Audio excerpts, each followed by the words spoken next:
Hi friends, బాగున్నారా? మీకు మన స్వీట్ ఫ్యామిలీలోకి వెల్కమ్ చెప్పేస్తూ ప్రాన్స్ దమ్ బిర్యానీ చేసేసుకుందామండి. ఇవి మంచిగా క్లీన్ చేసి మ్యారినేట్ చేసి పెట్టిన ప్రాన్స్ అండి.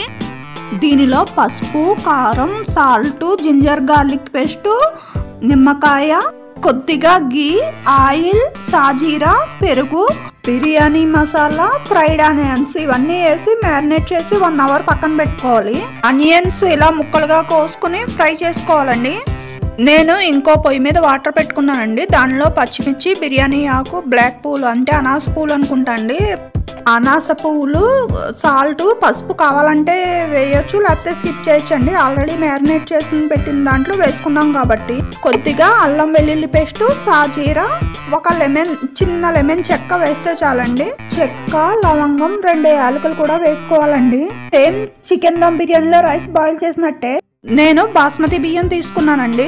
కడిగి 1 అవర్ పక్కన నానబెట్టుకోవాలండి. రైస్ 1 గ్లాసు తీసుకుంటే 2 కంటే ఎక్కువ అంటే 3.5 వరకు వాటర్ తీసుకోవచ్చు. ఎలాగ స్ట్రెయిన్ చేసేస్తాం కదండి. వాటర్ అయితే బాయిల్డ్ అయిపోయినాయండి. దాంట్లో రైస్ కూడా వేసేసాను. పక్కన వేరే పొయ్యి మీద గిన్నె పెట్టుకుని దాంట్లో ఆయిల్ వేసుకుని మనం ముందుగా మ్యారినేట్ చేసి పెట్టుకున్న ప్రాన్స్ వేసేసానండి. ఇవైతే ఎక్కువ ఉడకనవసరం లేదండి, జస్ట్ ఒక ఉడుకు ఉడికించాలి. రైస్ కూడా ఉడికిపోయిందండి. 75 to 80% ఉడికితే చాలు. ఇలా మెతుకు పెట్టుకుంటే ముక్క అయితే ఉడికిపోయినట్టే. రైస్ కూడా స్ట్రెయిన్ చేసేసి పక్కన వేరే గిన్నెలోకి తీసేసానండి. ఇప్పుడు ప్రాన్స్ కూడా సగం తీసి పక్కన పెట్టేయాలండి. గిన్నెలో ఉన్న మిగిలిన ప్రాన్స్లో స్ట్రెయిన్ చేసిన రైస్ వేసుకుని లేయరింగ్ చేసుకోవాలండి. రైస్ వేసి ఈక్వల్గా చేసుకుని పక్కన పెట్టుకున్నాం కదా ప్రాన్స్, అవి కూడా వేసుకుని దాని మీద ఫ్రైడ్ ఆనియన్స్ కూడా వేసుకోవాలండి. తర్వాత దాంట్లో మిగిలిన రైస్ కూడా వేసేసుకోవాలండి. గిన్నెకి కొంచెం గ్రేవీ అంటుతుంది కదా, దాంట్లో రైస్ కలుపుకుని ఆ రైస్ కూడా పైన వేసుకుని ఈక్వల్గా చేసేసుకోవాలి.